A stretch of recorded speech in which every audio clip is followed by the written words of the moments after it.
और पहली खबर चमोली से है, जहां पर हेमकुंड साहिब की यात्रा पर पाकिस्तान से आए तीर्थ यात्रियों की बस हादसे का शिकार हो गई। तीर्थ यात्रियों की बस गोविंद घाट गुरुद्वारे की ओर आ रही थी, तभी तेज ढलान होने के कारण बस बेकाबू होकर सड़क के किनारे बिजली के तारों पर लटक गई और बड़ा हादसा होते होते बच गया। बस में 15 तीर्थ यात्री सवार थे। आनन फानन में सूचना पर पहुंची पुलिस ने सभी यात्रियों को सुरक्षित बाहर निकाला। तो ये तस्वीरें आपको दिखा रहे हैं उस दौरान की, लेकिन गनीमत ये रही कि सभी तीर्थ यात्रियों को सुरक्षित बाहर निकाल लिया गया।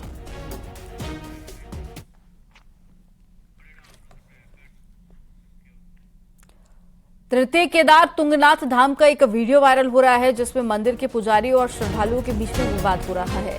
इस दौरान पुजारी के साथ में धक्का मुक्की भी हुई और पुजारी और श्रद्धालुओं में तीखी बहस भी हुई। इस दौरान वहां मौजूद बाकी लोगों ने मामले को शांत कराया। विवाद को लेकर पुजारी ने ऊखीमठ थाने में श्रद्धालुओं के खिलाफ मामला भी दर्ज कराया है। राजस्थान के श्रद्धालु बताए जा रहे हैं।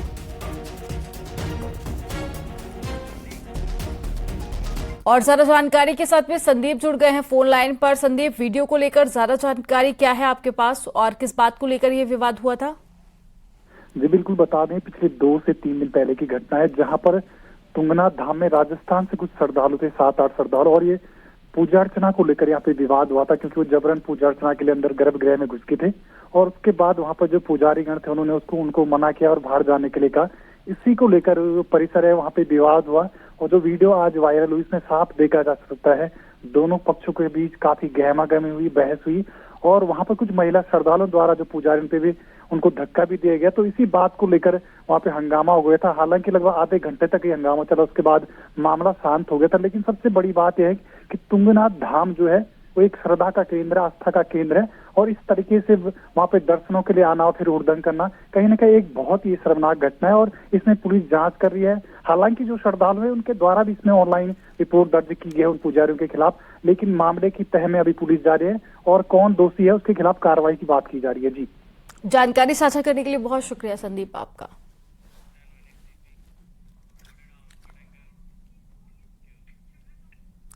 पिथौरागढ़ से खबर आ रही है, जहां 12 अक्टूबर को पीएम मोदी के दौरे को लेकर तैयारियां जोरों पर चल रही हैं और पीएम के दौरे को लेकर पिथौरागढ़ शहर को दुल्हन की तरह सजाया जा रहा है। वहीं प्रधानमंत्री की सुरक्षा के पुख्ता इंतजाम भी किए जा रहे हैं। 12 अक्टूबर को पीएम मोदी का आदि कैलाश और जागेश्वर आने का कार्यक्रम है और साथ ही पिथौरागढ़ स्पोर्ट्स स्टेडियम में प्रधानमंत्री मोदी एक जनसभा को संबोधित करेंगे। आपको बता दें कि पीएम के दौरे की फाइनल तैयारियों का जायजा लेने के लिए आज सीएम पुष्कर सिंह धामी पहुंचेंगे और अधिकारियों के साथ में बैठक करेंगे।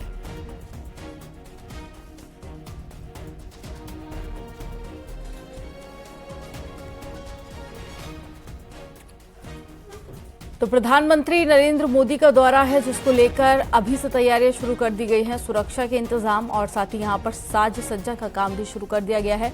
ऐसे में आज मुख्यमंत्री पुष्कर सिंह धामी भी पहुंचेंगे पिथौरागढ़, जो अधिकारियों से जाकर मुलाकात करेंगे, उनसे जानकारी लेंगे कि क्या क्या तैयारियां हो गई हैं और साथ ही तैयारियों का जायजा भी लेंगे। और ऐसे में सुरक्षा के भी खास इंतजाम किए जा रहे हैं और पूरे पिथौरागढ़ को दुल्हन की तरह सजाया जा रहा है। और ज्यादा जानकारी के साथ में संवाददाता शैलेंद्र नेगी जुड़ गए हैं। शैलेंद्र, प्रधानमंत्री का दौरा है और ऐसे में तैयारियां काफी जोरों पर चल रही हैं, साज सज्जा का काम भी किया जा रहा है। आज मुख्यमंत्री भी पहुंचने वाले हैं और सबसे पहले ये बता दीजिए कि तैयारियां किस तरह यहां पर की जा रही हैं पीएम के दौरे को लेकर, और आज जब सीएम यहां पर पहुंचेंगे तो किस तरह का उनका कार्यक्रम रहेगा?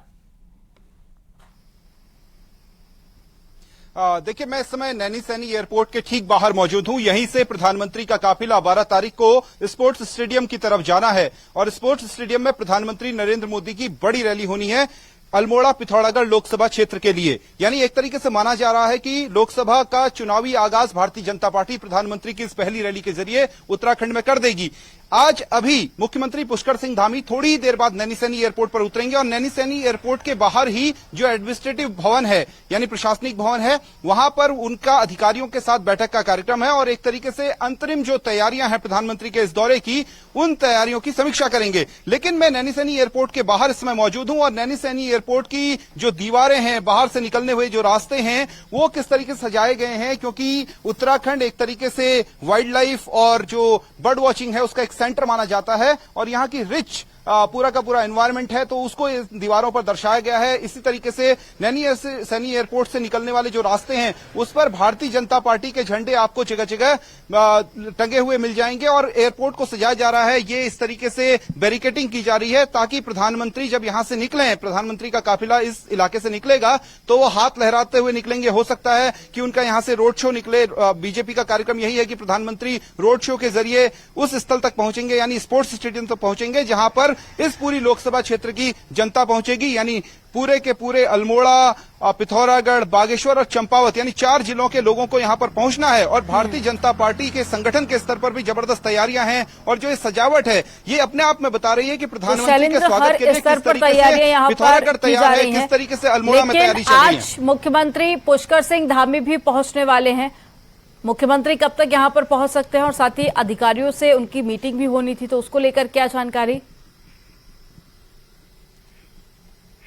देखिए, मुख्यमंत्री पुष्कर सिंह धामी 11 बजे यहां पर पहुंचेंगे। 11 बजे उनका नैनीसैनी एयरपोर्ट पर उनका हेलीकॉप्टर उतरेगा और यहां से फिर यहीं पर उनका जो एडमिनिस्ट्रेटिव भवन है वहीं पर वो मुलाकात करेंगे अधिकारियों से और प्रधानमंत्री के पूरे कार्यक्रम की एक तरीके से ब्रीफिंग लेंगे कि प्रधानमंत्री का कार्यक्रम कैसे रहना है, सुरक्षा के क्या इंतजाम रहने हैं, कहां कहां पर प्रधानमंत्री का स्वागत होना है, कहां कहां पर प्रधानमंत्री का रोड शो निकलना है। इन सारी तैयारियों का एक तरीके से अंतिम समीक्षा बैठक मुख्यमंत्री पुष्कर सिंह धामी करेंगे। उनके साथ गणेश जोशी जो कि मंत्री हैं और सरकार की तरफ से प्रभारी बनाए गए हैं वो मौजूद रहेंगे और जो यहां के स्थानीय जो बड़े नेता हैं वो सब उसमें मौजूद रहेंगे। कुमाऊं के कमिश्नर, कुमाऊं के डीआईजी वो सब इसमें मौजूद रहने वाले हैं और एक तरीके से माना जा रहा है कि ये प्रधानमंत्री के आगमन से पहले की एक अंतिम बैठक, वीवीआईपी बैठक मानी जा रही है, क्योंकि प्रधानमंत्री यानी थोड़ी देर में मुख्यमंत्री भी यहां पर पहुंच जाएंगे, जिसके बाद में वो तैयारियों का जायजा लेने वाले हैं। आप नजर बनाए रखिएगा। शैलेंद्र, जानकारी साझा करने के लिए बहुत शुक्रिया आपका।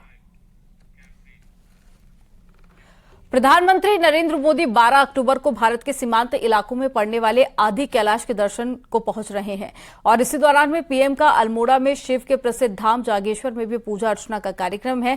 साथ ही पिथौरागढ़ में भी पीएम एक बड़ी जनसभा को संबोधित करेंगे। प्रधानमंत्री मोदी के दौरे की कमान खुद रक्षा राज्य मंत्री अजय भट्ट संभाले हुए हैं और ऐसे में लगातार वो तैयारियों का जायजा भी ले रहे हैं।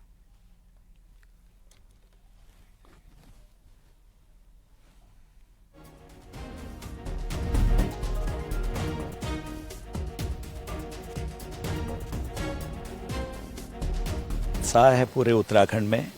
पिथौरागढ़ की जनता पलक पावड़े बिछाकर यहाँ हर्षोल्लासित है, वो लोगों में उत्साह है। मैं स्वयं गुंजी और आदि कैलाश तक देखने के लिए गया क्योंकि बीआरओ सड़क का निर्माण कर रहा है उधर। बहुत अच्छा कार्यक्रम चल रहा है और हमारे बहुत ही जो बॉर्डर के गांव हैं वहां पर भी विशेष उत्साह मैंने देखा कल। न्यूज 18 की खबर का एक बार फिर से बड़ा असर देखने को मिला है। नैनीताल के झुलीकोट में मदरसे में बच्चों के साथ में हुए अनैतिक व्यवहार का सीएम धामी ने संज्ञान लिया है और कड़े एक्शन के आदेश दिए हैं। साथ ही अवैध रूप से चल रहे मदरसों के वेरिफिकेशन की भी बात कही है। न्यूज 18 ने इस मामले को प्रमुखता से उठाया था और न्यूज 18 ने दिखाया था कि किस तरह से मदरसे में बच्चों को टॉर्चर किया जा रहा है, बल्कि मौलाना पर भी गंभीर आरोप लगे थे। बच्चों में मौलाना का डर साफ नजर आ रहा था। पीने के पानी में कीड़े मिले थे और बच्चों का बिस्तर भी गंदा था। सीएम ने मदरसों के वेरिफिकेशन के आदेश दिए हैं।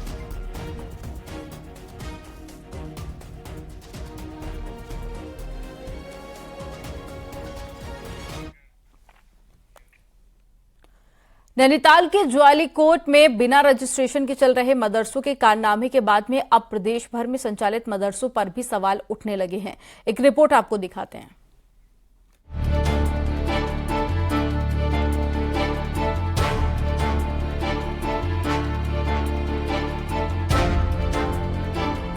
उत्तराखंड में कुल 532 मदरसे ऐसे हैं जो रजिस्टर्ड हैं। इनमें से 415 मदरसे मदरसा बोर्ड और 117 मदरसे वक्फ बोर्ड में रजिस्टर्ड हैं। इसके अलावा नैनीताल के ज्योलिकोट में कई निजी मदरसे चल रहे हैं, जिसमें कौन सी तालीम दी जा रही है, कहां से फंडिंग हो रही है, इसका रिकॉर्ड किसी के पास नहीं। वक्फ बोर्ड का कहना है कि बाहर से आकर खोले जा रहे ऐसे मदरसों के खिलाफ एक्शन लिया जाना चाहिए। और मैं कह रहा हूं एक भी मदरसा जो रजिस्टर्ड नहीं है, ऐसे मदरसों को जो बाहर से लोग आ रहे हैं, मदरसे खोल रहे हैं, ना उसका रजिस्ट्रेशन हमारे यहाँ देवभूमि उत्तराखंड में है, ना आगे कोई लाइनअप हो रहा है, ना किसी को जानकारी है, ऐसे लोग जिसके ऊपर संचालन के ऊपर किसी की जिम्मेदारी नहीं है, ऐसे मदरसों के खिलाफ तुरंत कार्रवाई करते हुए सरकार को उन्हें बंद कराना चाहिए। ऐसा व्यवहार किया जा रहा है बच्चों के साथ, छात्रों के साथ, तो ये अन्याय है और उनके जो मूल अधिकार हैं बच्चों का, उसका हनन है। सेकेंडली ये है कि वो हमारे बोर्ड में तो रजिस्टर्ड नहीं है, मगर फिर भी हमारी मॉरली जिम्मेदारी है कि जो भी मदरसे कार्य कर रहे हैं हम उनकी देखभाल। कई हिंदूवादी संगठन पहले से ही मदरसे की जांच की मांग कर रहे हैं और नैनीताल के ज्योलिकोट की घटना के बाद आक्रोशित हैं। उन्होंने मांग की है कि मैदान से लेकर पहाड़ तक जगह जगह अवैध रूप से मदरसे संचालित किए जा रहे हैं, जिसे तुरंत बंद होना चाहिए। और मैं उत्तराखंड सरकार से निश्चित रूप से मांग करूंगा कि जितने भी अवैध मदरसे हैं उत्तराखंड में, तत्काल उनको बंद कर दिया जाए, क्योंकि उन पे अवैध फंडिंग के द्वारा इस देवभूमि की सनातन संस्कृति को धूमिल और खराब करने का दुस्साहस और दुष्चक्र रचा गया है। उत्तराखंड में जब तब मदरसों की वेरिफिकेशन की मांग लगातार उठती रही है। रजिस्टर्ड 532 मदरसे हैं जिनको सरकार की तरफ से आर्थिक मदद मिलती रही है, लेकिन इन मदरसों में भी बड़ा झोल है। गंभीरता से जांच हुई तो कई मदरसे तो सिर्फ जमीन कब्जाने और सरकारी एड लेने के लिए कागजों पर संचालित मिले। न्यूज 18 के लिए देहरादून से सुनील नवप्रभात की रिपोर्ट। कोटद्वार में लैंसडाउन के बेड़हाट गांव में बाघ दिखने से लोगों में दहशत का माहौल है और ग्रामीण घरों में बाहर नहीं निकल रहे हैं।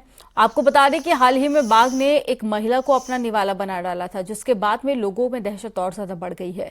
ग्रामीणों ने वन विभाग से बाघ को आदमखोर घोषित करने की मांग भी की है।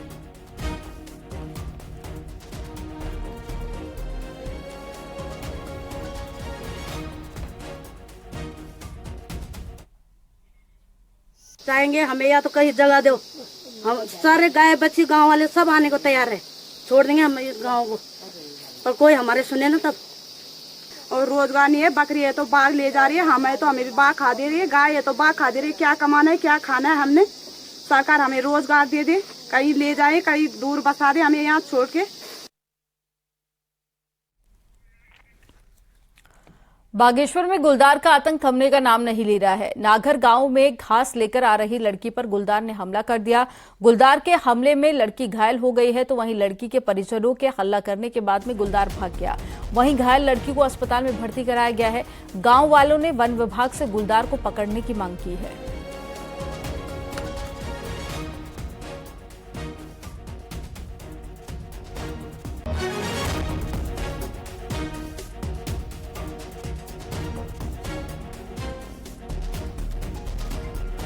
भतीजी जो है खेतों से घास लेके आ रही थी, तो अचानक घर के पास ही बाघ ने हमला कर दिया उसमें, और जिससे उसको बाघ ने 2 दांत भी लगा रखे हैं और घास का गट्ठर वो फेंक के सीधे घर की तरफ चली गई।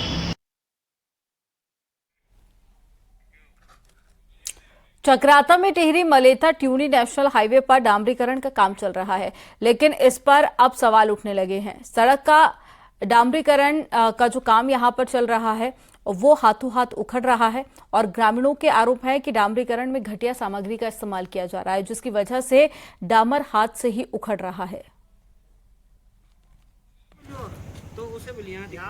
ये डामर जो है उखड़ रहा था, हमने हाथ से इसको चेक करने की कोशिश की तो ये उखड़ने लग गया।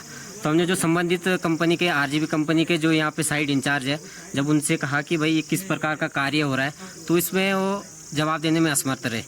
तो दुर्भाग्य है ये क्षेत्र का कि इस तरीके का कार्य राष्ट्रीय राजमार्ग। और जैसे ही मुझे यहाँ पे पता चला, मैं तुरंत साइड पे आया। जहाँ जहाँ कुछ कमियां हैं उन्हें तुरंत रिपेयर किया जाएगा और गुणवत्तापूर्वक कार्य किया जाएगा।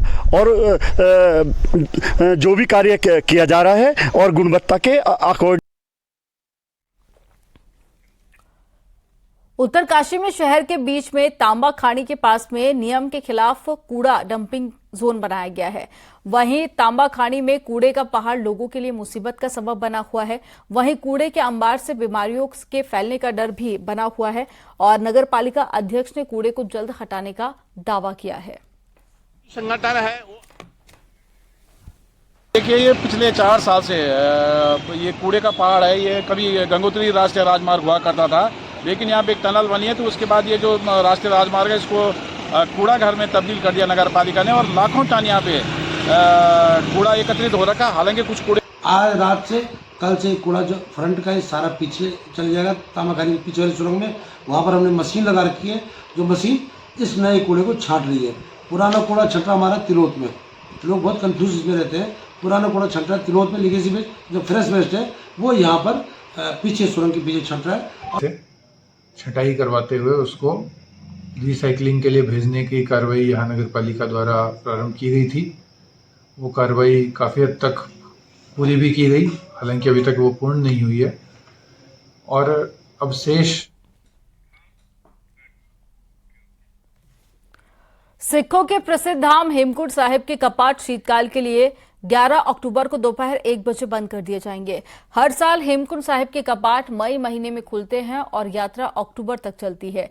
वहीं इस साल अभी तक 1,84,000 तीर्थयात्री हेमकुंड साहिब के दर्शन कर चुके हैं। वहीं गुरुद्वारा प्रबंधन का मानना है कि कपाट बंद होने के मौके पर 2500 से 3,000 श्रद्धालु मौजूद रह सकते हैं। कपाट बंद होने के दिन सुबह 10 बजे सुखमनी साहिब का पाठ और साथ ही 11:30 बजे से शब्द कीर्तन होगा और 12:30 बजे साल के अंतिम अरदास होगी और दोपहर 1 बजे 5 प्यारों की अगुवाई में गुरु ग्रंथ साहिब को दरबार साहिब से सचखंड ले जाया जाएगा और कपाट बंद कर दिए जाएंगे।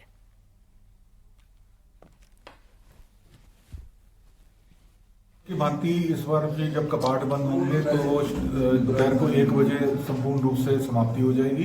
पहले सुखमनी साहब का पाठ रहेगा, उसके बाद कीर्तन के बाद जो महाराज का स्वरूप है उसको उनके दिव्य गृह में लेके जाया जाएगा। और बहुत सारी भव्य संगत ऑलरेडी ऊपर जा चुकी है, घाघरिया पहुंच गई है, बहुत सारी संगत आ रही है। इसमें आर्मी का बैंड भी रहेगा और बैंड भी आ रहे हैं और बड़े भव्य रूप से समाप्ति भी की जाएगी। चारधाम यात्रा ने इस समय जोर पकड़ा हुआ है और इस बार श्रद्धालुओं का कुल आंकड़ा 48 लाख के करीब पहुंच चुका है। केदारनाथ में अभी तक 15,89,791 श्रद्धालुओं ने दर्शन किए, जबकि बद्रीनाथ धाम में 15,0106 यात्री दर्शन करने पहुंचे।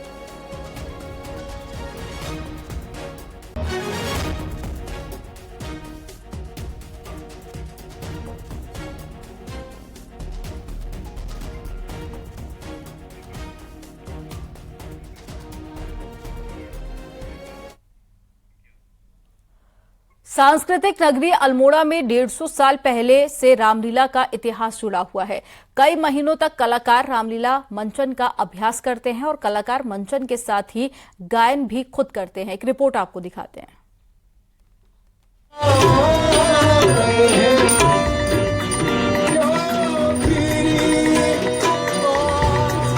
अल्मोड़ा में रामलीला की तैयारी शुरू हो गई है। मंचन करने वाले कलाकार 3 महीने तक रामलीला के मंचन की प्रैक्टिस करते हैं।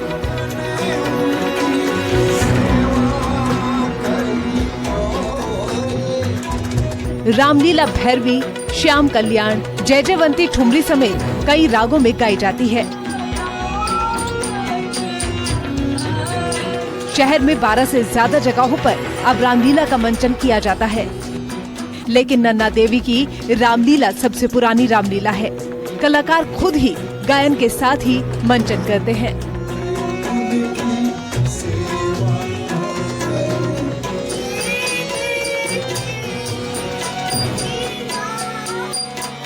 मुख्य रूप से अभी जो है केवल दर्शक का पाठ खेलता हूँ। इसकी तैयारी हमारी पहले दिन से हो जाती है। मैं कम से कम 3 महीने निरंतर हम लोग इसका अभ्यास करते हैं, उसके बाद मंच में जाने का साहस करते हैं। सांस्कृतिक नगरी अल्मोड़ा अपने साथ कई इतिहास समेटे हुए है। रामलीलाओं का मंचन हो या फिर दशहरे में रावण परिवार के पुतले, सब यही देखने को मिलते हैं।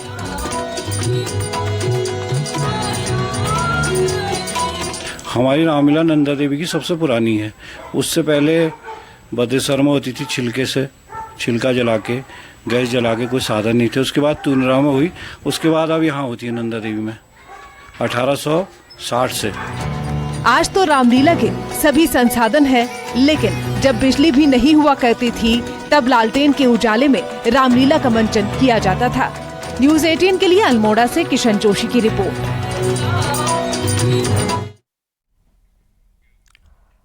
रुद्रप्रयाग का चोपता पर्यटकों को और ज्यादा आकर्षित करेगा। चोपता को इको टूरिज्म डेस्टिनेशन के तौर पर तैयार किया जाएगा। इसके लिए तैयारियां भी शुरू कर दी गई हैं। तो वहीं वन विभाग ने एस्टीमेट तैयार कर शासन को भेज दिया है। पर्यटकों के लिए यहां पर अब eco park, bird watching centre और साथ ही ट्रैकिंग भी बनाया जाएगा।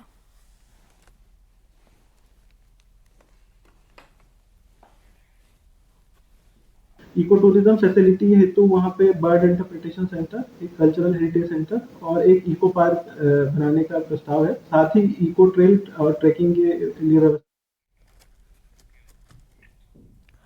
नैनीताल हाईकोर्ट ने चमोली के निजमुला घाटी तड़ाकताल क्षेत्र में चल रहे खड़िया खनन पर रोक लगा दी है।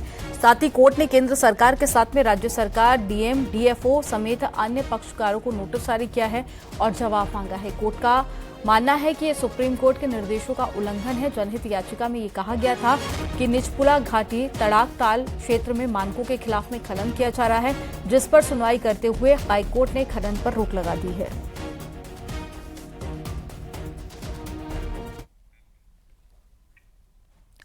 यहां पर वक्त हो गया एक छोटे से ब्रेक का। आप देखते रहिए न्यूज़ 18।